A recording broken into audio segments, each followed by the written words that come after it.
Il est midi et je viens de sortir du lit. Je déconne pas, c'est chaud. Il faut absolument que je me prépare parce que sinon je vais pas être productive de la journée et j'ai 1 million de trucs à faire. Donc on commence maintenant. J'ai mis mes lentilles et rincé mon visage. Je lave pas le matin avec du produit parce que j'ai la peau hyper sensible et elle réagit trop mal. Mais du coup à la place, comme je mets quand même de l'eau sur mon visage, je préfère utiliser une lotion tonique sur un coton. Ça marche super bien pour enlever le calcaire. Et pas que le calcaire, ça enlève aussi toutes les petites impuretés. Je l'aime trop celle-là, c'est la Biotherme Biosource lotion adoucissante et hydratante. Elle est rose déjà pour commencer. Elle sent super bon et elle est parfaite pour les peaux sensibles parce que ma peau elle tiraille. En général, quand j'utilise des produits dessus qui sont pas forcément hydratants, genre de la crème, et avec ça ma peau tiraille pas du tout. J'ai plein de petites imperfections en ce moment, c'est un peu normal. J'ai commencé à utiliser mon traitement laser. J'ai un traitement laser en fait pour enlever les poils mais qui permet aussi de rajeunir la peau et je l'utilise sur le visage. Et au début en fait ça fait un petit peu des petites marques parce que c'est quand même un laser sur la peau. Et entre ça et mon rétinol, c'est sûr qu'après, ma peau elle marque un petit peu, mais c'est temporaire. Là j'utilise mon petit acide hyaluronique de chez The Ordinary. Parfait si on veut hydrater à fond sa peau, et la mienne en a vraiment besoin. Je suis beaucoup trop crevée en ce moment. Hier c'était le changement d'heure et je crois que mon corps a pas tout de suite capté qu'on était sorti de la phase d'hibernation. Et comme on a encore pas mal de jours de pluie, moi je sais pas vous, mais ça me donne trop envie de dormir tout le temps. C'est terrible. En crème j'utilise la Laneige à l'acide hyaluronique bleu Waterbank crème riche. Elle est incroyable, je l'aime beaucoup trop. Et qu'est-ce qu'elles sont bonnes.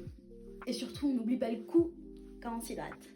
Et le problème c'est que c'est un cercle vicieux en fait. Parce que comme j'ai super envie de dormir, je me réveille tard. Comme je me réveille tard, je me couche tard. Donc forcément je suis fatiguée, j'arrive pas à me lever tôt. Et après j'ai l'impression que ma journée elle est foutue en fait. Parce que je suis là en pyjama à 12h30 et j'ai la sensation d'avoir perdu la moitié de ma journée. Qui est pas une sensation d'ailleurs hein, parce qu'à midi on a perdu la moitié de la journée.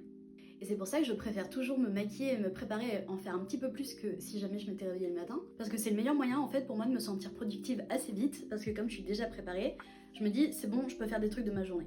Et puis j'ai vachement cette mentalité de je vais pas gâcher un jour où je suis maquillée quand même. En ce moment j'utilise à fond le CC Red Correct de Herborian qui est sorti là, qui est un correcteur de rougeur qui est vachement sympa parce qu'il y a des petites billes un peu de fond de teint je dirais dedans. Pas vraiment du fond de teint mais il y a des petites teintes de pigments. Donc ça reste pas complètement vert sur la peau et on peut un peu en rajouter en fonction des besoins. Et moi j'ai la peau vraiment très rouge vu qu'elle est super sensible.